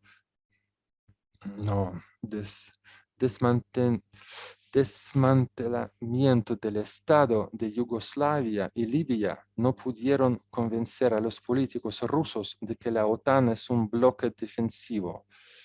¿Cuántos conflictos internacionales importantes conocemos después de 1991 sin la participación estadounidense? Sin embargo, Moscú estaba más preocupado por los planes para incluir a Georgia 2008 y Ucrania en la alianza. 2002, plan de asociación individual con la OTAN. 2003 a 2008, misión de contingente militar ucraniano, alrededor de 1.600 personas en Irak. 2019, el curso euroatlántico de Ucrania está fijado en la Constitución. El indicativo de que en las condiciones actuales unirse a la alianza en sí se ha vuelto imposible por Ucrania y también para la Unión Europea, lo que el presidente, el señor Zelensky, ha admitido repetidamente. Me atrevo a sugerir que la razón de esto es la posición de varios países europeos que temen una confrontación a gran escala con Rusia por Ucrania. Esto último no significa que los Estados Unidos haya perdido alguna vez su interés en Ucrania. En 2003-2004 apoyaron la elección de Víctor Yushchenko como presidente. Durante su presidencia se firmó un acuerdo en diciembre de 2008 sobre cooperación estratégica que incluía la apertura de un consulado estadounidense en Crimea. En vísperas de 2014, los estadounidenses anunciaron una licitación para convertir una escuela en Sebastopol, en Crimea, en una base de ingeniería para la Marina de los Estados Unidos. En 2016 se supo que los servicios especiales estadounidenses habían ocupado varios pisos del edificio principal de la SBU. Se les dio acceso a todos los documentos secretos de la SBU y las actividades de los agentes estadounidenses no se revelaron a nadie. Durante la operación militar se descubrieron hechos que prueban la participación del Departamento de Defensa de Estados Unidos en el desarrollo de componentes de armas biológicas en Ucrania y el entrenamiento de personal militar de la Guardia Nacional de Ucrania y batallones nacionalistas para la toma por la fuerza de los territorios de Ucrania, las repúblicas de Donetsk y Lugansk. Los presidentes ucranianos, señores Poroshenko y Zelensky, se han negado públicamente en repetidas ocasiones a cumplir con los acuerdos de Minsk. El colapso del modelo de diálogo en la solución de la crisis de Ucrania atestigua una característica especial de los procesos que tienen lugar en Ucrania desde 2014. El colapso del orden mundial Yalta-Potsdam, como el cambio de cualquier sistema de relaciones internacionales conocido por nosotros, es toda una serie de conflictos y contradicciones que han afectado las relaciones entre Rusia y el Occidente colectivo. Muchas gracias, es todo. Muy amable, muchas gracias. Vamos a dar paso entonces a las preguntas de los alumnos de nuestra carrera de Ciencias Políticas y Relaciones Internacionales. Hemos tenido una visión de distintos aspectos, una visión muy interesante por parte de los que están presentes en San Petersburgo, así que a partir de esta visión tan diferente en relación a lo que nosotros escuchamos habitualmente en los medios, pasamos a las preguntas. Javier Barragán. Presentate, por favor, y formula la pregunta concreta y a uno de los disertantes. Perfecto. Profesor Carroza, primero que nada, agradecerle a usted y a la universidad por semejante nivel de expositores. Mi nombre es Javier Barragán, soy licenciado en Ciencia Política y Relaciones Internacionales por esta Casa de Estudios. Y mi pregunta iba dirigida justamente a Alberto, ¿sí? Que bueno, en su papel de geopolitólogo y su conocimiento sobre Rusia, quería consultarle. Recuerdo que usted en su libro Horizonte Incierto habla un poco de esto de las sombras, ¿sí? De la doctrina Brezhnev en la Rusia de Putin. Y justamente mi pregunta iba relacionada a esta cuestión de las sombras, ¿no? Hay otro autor que es Jeremy Friedman, un profesor de la Universidad de Yale, que plantea que en realidad el problema no es tanto entre Rusia y Occidente, sino entre Putin y Occidente. Entonces, preguntarle sobre la figura de Putin y básicamente cuál es la opinión respecto de esta cuestión, ¿no? O sea, básicamente, si el problema para Occidente, más allá de Rusia, está en Putin, o si el problema de Occidente es con el interés geopolítico ruso en sí mismo y sin importar Putin específicamente. Gracias. Gracias, Javier. Bueno, gracias por la pregunta, Javier, interesante. Yo no creo que el problema sea entre Putin y Occidente. Yo creo que Putin es para Occidente el menos conveniente de los líderes rusos para que Occidente promueva sus intereses en Europa del Este. Así como el primer Yeltsin, Boris Yeltsin, y su ministro de Relaciones Exteriores, Kozyrev, que fue citado aquí por uno de los muy buenos expositores de Rusia, fueron los más convenientes dirigentes que tuvo Rusia para los intereses de Occidente. Cuando Occidente ganó la Guerra Fría, digamos, y llevó adelante una política de rentabilización o de dividendos de la victoria, Putin es todo lo contrario. Pero podría haber otro Putin, quizá más alejado incluso de lo que puede ser Putin en relación con la defensa de los intereses nacionales de Rusia, y las relaciones podrían haberse deteriorado antes de lo que se deterioraron ahora.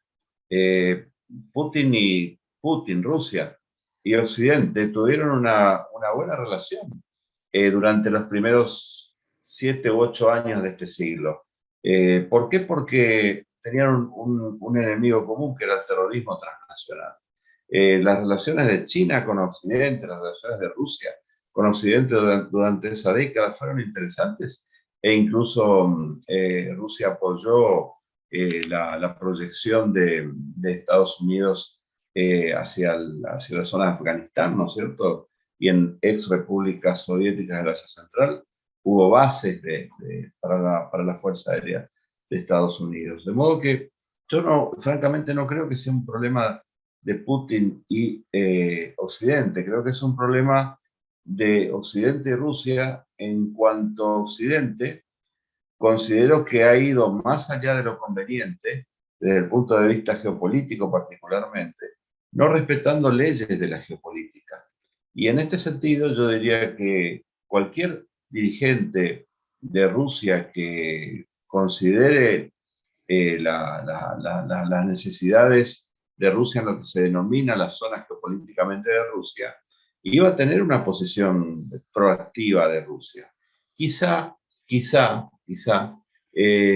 como para tratar de responder, y con esto cierro algo más en relación más específico con su pregunta, quizá Putin en los últimos tiempos ha desarrollado una política exterior más atrevida, ¿no es cierto? Más peligrosa, si se quiere, e incluso sin estrategias de salida. Pero desde mi punto de vista, Putin es un líder con características clásicas, conservadoras, o sea, zaristas, pero también con características de la etapa soviética, particularmente en lo que hace a la cuestión relativa con la seguridad interna, ¿no? Es un hombre que viene de todo el aparato de seguridad de Rusia, por lo tanto, quizás su forma pareciera dar la impresión de que es un dirigente que se opone a Occidente, y en realidad hay varios Putin en Rusia que no quieren una influencia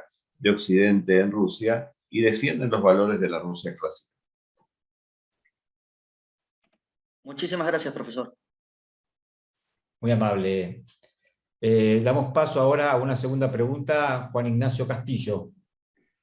¿Cómo va? Adelante, Bueno, primero que nada, un saludo a todos los compañeros, compañeras presentes, a todos los profesores, diplomáticos, académicos. Muy buenas tardes, noches, donde quiera que se encuentren. Tenía dos preguntas, una específica para Alberto, una segunda que quería hacer general, pero dado el carácter específico, se la voy a hacer a Víctor.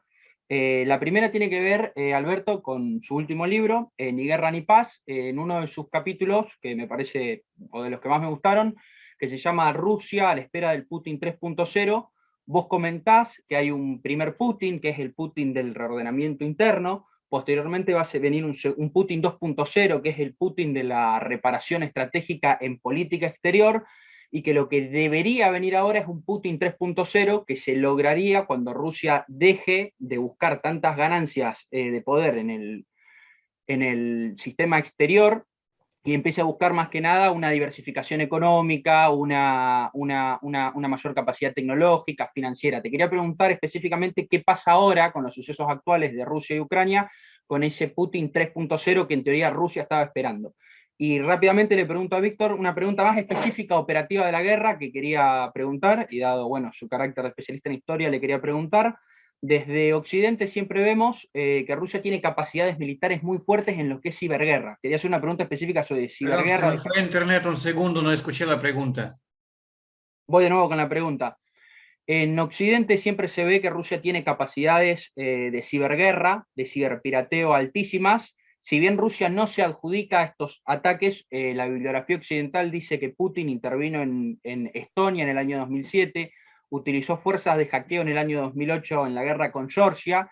Se dice, no digo yo que sea así, pero se dice que hubo intervenciones en los procesos electorales de Estados Unidos en los últimos años, y se esperaba desde Occidente una operatividad altísima en lo que sería la ciberguerra en el conflicto con Ucrania. Y si bien hubo ataques de hackers aproximadamente en el 22 de febrero de este año, no hubo ataques masivos, no hubo ataques de ciberguerra fuertes que dejen, que destruyan, ¿no?, todo lo que sería la parte del ciberespacio ucraniano. Eso no pasó. Entonces quería preguntarle a vos cómo ves eso, qué relación ves, o cómo ves el tema de la ciberguerra en Ucrania hoy en día de parte de Rusia. Esas eran las dos preguntas. Gracias, Juan Ignacio. Bueno, en relación con la pregunta que hace Juan Ignacio, sí, yo efectivamente considero que hay un Putin que va a pasar a la historia. Y es el primer Putin de la primera década del siglo XXI que logró ordenar Rusia hacia adentro, contó con una ayuda importante en función de los precios de las materias primas, puso en caja en su momento al poder en Rusia, que estaba muy concentrado en hombres de dinero. Decían que en la década del 90 los hombres con dinero manejaban a los hombres con poder. Bueno, este es el logro de Putin. Y de tener una política más activa en política exterior, ¿no? O sea, ordenó Rusia hacia adentro, pero también tuvo una posición de afirmación nacional hacia afuera. Quizá la mayor manifestación fue en 2008. Pero después vino un Putin, después del interregno de Medvedev, vino un Putin que tuvo una política exterior un poco más atrevida, un poco como lo dije anteriormente, y de mayor ya proyección. Acuérdense que es la Rusia de Putin que va a Siria, ¿no? Pero claro, hay una situación, mientras existan buenos precios de materias primas, que son las materias centrales de la producción de Rusia, hidrocarburos, maderas, gas, metales, etcétera. Bueno, mientras los precios sean buenos, esa Rusia siempre, por más que tenga una situación de tirantez con Occidente, económicamente digamos que avanza. Pero esto es un poco también engañoso porque posterga la modernización de Rusia. O sea, Rusia necesita en el futuro tener una mayor diversificación de su economía, porque supongamos que Europa finalmente termina comprando hidrocarburos, gas de otras fuentes. Bueno, acá Rusia va a tener que pensar mucho en relación con lo que dicen algunos especialistas en Rusia, como Andrei Kartunov, por ejemplo, que va a tener que tener obligadamente una orientación asiática a su política exterior. Ahora, esta crisis actual, esta guerra actual, genera un serio interrogante en relación con la modernización, porque al menos dos de los importantes actores que pueden jugar un rol importante en la modernización de Rusia son, uno, Alemania. Alemania y Rusia, salvo las guerras mundiales, siempre tuvieron buenas relaciones. El otro es Japón, que puede cooperar mucho en relación con la modernización de Rusia en función de tratar de hacer avanzar su conflicto por las Kuriles o territorios del norte con Rusia. Pero con esta situación, evidentemente, aquí entramos en un terreno muy sombrío, para utilizar las palabras que usted bien utiliza. Por tanto, la pregunta que yo me haría, y aquí vuelvo a las políticas de grandes potencias, es si para Occidente, y yo cuando digo Occidente, esto lo digo por mi cuenta específicamente, cuando digo Occidente digo Estados Unidos, es si no hay cierta funcionalidad en esta guerra, porque Estados Unidos y Occidente no terminan comprometiéndose totalmente con Ucrania en relación a garantizar su ingreso a la OTAN. Finalmente dijeron que no. Entonces, ¿cuál es el objetivo de seguir suministrando armas Occidente a Ucrania y no buscar una salida o una diagonal diplomática a esta catástrofe. ¿Es acaso el objetivo el hundimiento económico de Rusia y la postergación por décadas de la reforma económica? Si es así, evidentemente hay una política de poder detrás de esto. Yo lo planteo como pregunta, no digo que sea así, pero encuentro ciertas funcionalidades para Estados Unidos en relación al propósito inicial que dije anteriormente, de evitar en Eurasia el surgimiento de una gran potencia que vuelva a desafiar la supremacía de Occidente. No sé si respondí su pregunta, Renato. Bueno, mi respuesta sería bastante corta. Bueno, tampoco soy especialista en estudio de los ciberataques, pero sí leí en varios canales de Telegram noticias sobre un ciberataque el 24 de febrero. No sé decir quién lo realizó. El ciberataque destruyó o dañó seriamente el sistema de manejo de satélites, específicamente el subsistema Viasat, el sistema que se usa por los satélites militares de Ucrania. Y al parecer estuvo dañado bastante seriamente, no está restablecido hasta ahora. Y de hecho por eso Elon Musk tuvo que enviar varios satélites, pero este tipo de satélites son ligeros, son fáciles para elevar, pero no funcionan al igual que los satélites militares. Entonces el ataque sí fue bastante fuerte, pero obviamente nadie asumió la responsabilidad por estos ataques, pero coincidió que fue el 24 de febrero. Muchas gracias. Johanna Pape, por favor, necesitamos que te presentes con la cámara para realizar la pregunta. ¿Estás en línea? ¿No? Bueno, entonces damos paso al siguiente alumno, Francisco Cornejo, concreto, y a uno de los disertantes, por favor. Okay. Adelante, Francisco. Sí. Muchas gracias a todos y por organizar, por estar. Y le hago la pregunta. La primera a Mariano Agustín Causino, que es en el periodo de tiempo cuando la Unión Soviética desapareció y Occidente no veía a Rusia como una amenaza existencial, ya cuál era la función fundamental de la OTAN en el sentido ideológico y si la propia existencia de la misma no se podía ver como una amenaza ya en sí para Rusia. Y la otra pregunta que es para el señor doctor Stanis Jansesko, no, perdón si mencioné mal su nombre. Kanchenko. Kanchenko, Sí. perdón. ¿Usted cree que las nuevas situaciones internacionales y los bloqueos realizados a Rusia aceleran el cambio geopolítico a nivel mundial, donde China será un nuevo representante para un mundo verdaderamente más multipolar? Muchas gracias. Gracias, Francisco.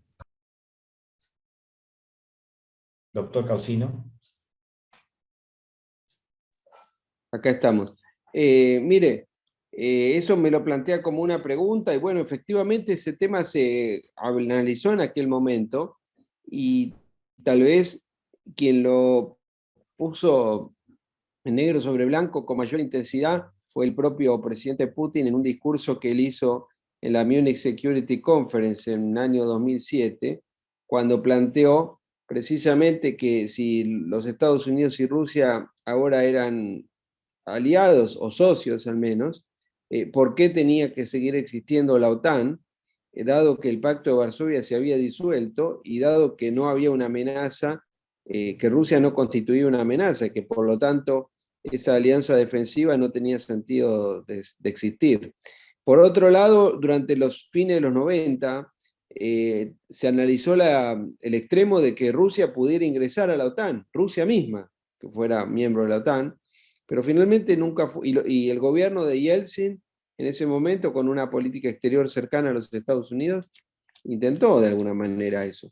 Pero ya las relaciones entre Estados Unidos y Rusia se fueron deteriorando ya en la segunda mitad de los 90, cuando el ministro de Asuntos Exteriores de la Federación Rusa ya era Yevgeny Primakov, que después va a ser primer ministro, porque los rusos empezaron a observar el incumplimiento de algunas promesas, o lo que ellos habían interpretado como promesas, surgidas al fin de la Guerra Fría. La más importante de ellas, la que el secretario de Estado James Baker hizo en febrero de 1990 al todavía secretario general de la Unión Soviética, Mikhail Gorbachev, en el sentido de sostener que la unificación alemana no iba a suponer una expansión de la OTAN hacia el este. Una política que fue mantenida por la administración de George Bush padre, pero comenzó a ser evaluada en el sentido contrario durante el gobierno de Clinton y en especial durante la segunda administración Clinton, hasta que se iniciaron esas olas de expansión que cada una de ellas era cada vez más complicada para los intereses de seguridad rusos, tal como explicó Alberto Fusenreuter. Así que básicamente yo respondería a eso, comparto la inquietud y la idea de que sí, hay un malentendido histórico ahí, y ese es el sustrato que tiene toda esta crisis en una muy mala relación que han ido desarrollando los dos poseedores de los dos arsenales nucleares más grandes del mundo, con los riesgos que eso implica para la seguridad internacional. Gracias. Muy amable. Hay una pregunta para el doctor Tkachenko. Andrei, ¿podríamos hacer la traducción? ¿Se puede, por favor, repetir la pregunta para el señor Tkachenko? Por favor. Francisco, lo más concreto, porque hay que hacer una traducción y estamos cortos de tiempo. ¿Usted cree que las nuevas sanciones a Rusia aceleran el movimiento hacia un mundo más cercano a Euroasia y China?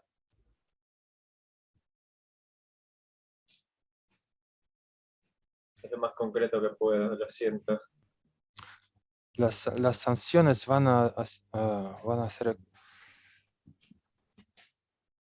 acercar a la Rusia hacia el China. Las sanciones van a terminar, por ejemplo, la eliminación de Rusia del sistema SWIFT va a terminar creando un bloque euroasiático más fuerte y al final del día acelerar la fuerza global de China al final del día. Станислав Леонидович, вы слышите? Да, слушай. Это вам вопрос конкретно вам. Он спрашивает из-за того, что санкции накладываются на Россию, как это повлияет на то, что наши отношения России с Китаем улучшатся и вообще изменятся, и ситуация с Китаем изменится в этой связи насколько? Ну, переводите тогда. Давайте настоящему... последовательно, просто фразу за фразой, давайте. К настоящему моменту можно говорить о том, что Китай поддерживает Россию дипломатически и политически. Здесь его поддержка заметна. Por el momento se puede decir que la China está soportando la Rusia políticamente y económicamente. Está aliado con la Rusia. Не экономически, дипломатически и политически. Diplomáticamente y políticamente, no económicamente. В области экономики пока в России больше ожиданий относительно того, что Китай окажет какую-то помощь и даже указывается в каких конкретно областях. En económica, por el momento no tenemos ayuda del China, esperamos que nos den esta ayuda y también indicamos cuáles son los puntos donde necesitamos esta ayuda de China. Речь идет о помощи в поддержке валютного курса рубля, проведении международных платежей и поставок высокотехнологической продукции. Esto es mantener acciones para mantener el curso de rublo y también la alta tecnología que se puede llegar de China y también ayuda económica, ayuda financiera con los bancos y con el SWIFT. Все понимают, что если тенденция продолжится, Россия окажется в сфере влияния Китая, и ее возможности проводить независимую экономическую политику будут сокращены. Que todo el mundo comprende que si la presión de las sanciones continúa, en este caso la Rusia va a pasar para esfera de influencia de China. Поэтому Российская Федерация старается проводить активную политику по преодолению санкций не только в отношении Китая, но и в отношении других регионов, включая Африку и Латинскую Америку. Por eso la Rusia trata en este momento, para evitar el efecto de las sanciones, trata de incluir no solamente China en sus actividades próximas, sino también la África, América Latina y otras regiones del mundo. Все, спасибо, я закончил. Esto es todo. Muchas gracias, doctor Tkachenko. Спасибо, господин Ткаченко. Juan Cruz, estamos sobre el límite horario. Por favor, una pregunta concretísima, ¿sí? Bien, yo le quería hacer una consulta, bueno, a Alberto, preguntarle cómo afecta este conflicto en la disputa argentina con el Reino Unido por las Islas Malvinas y el Atlántico Sur. ¿Cómo se puede analizar y que, digamos, cómo afecta este conflicto a los intereses nacionales? Gracias, Juan Cruz. Bueno, yo creo que lo que nosotros tenemos que extraer desde Argentina en relación con este conflicto es que vamos a tener un bajo nivel de multilateralismo y de cooperación entre estados, al menos durante esta década del 20.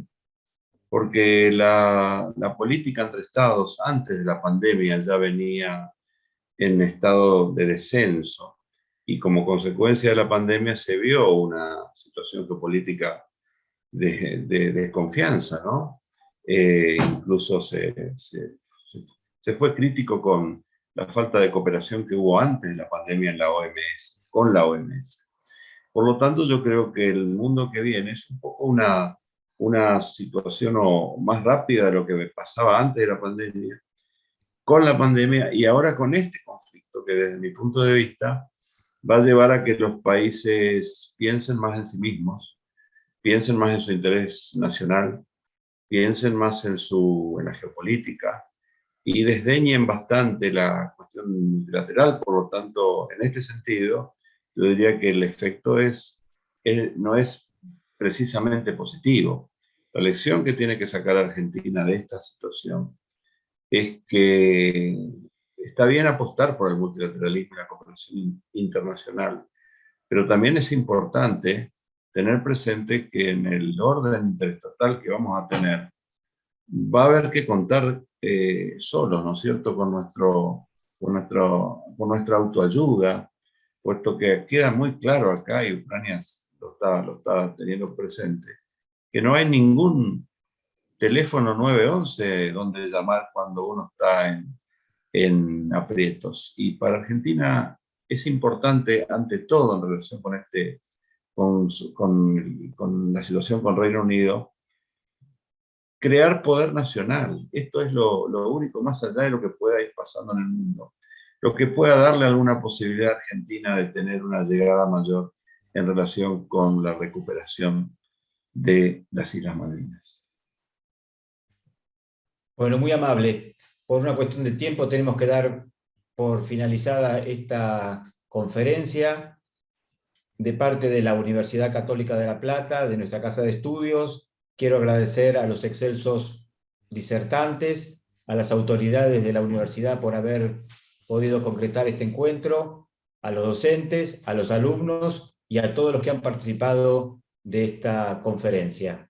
Muchísimas gracias. Hacemos un aplauso virtual para todos y nos vemos próximamente en un encuentro de esta naturaleza. Muchas gracias.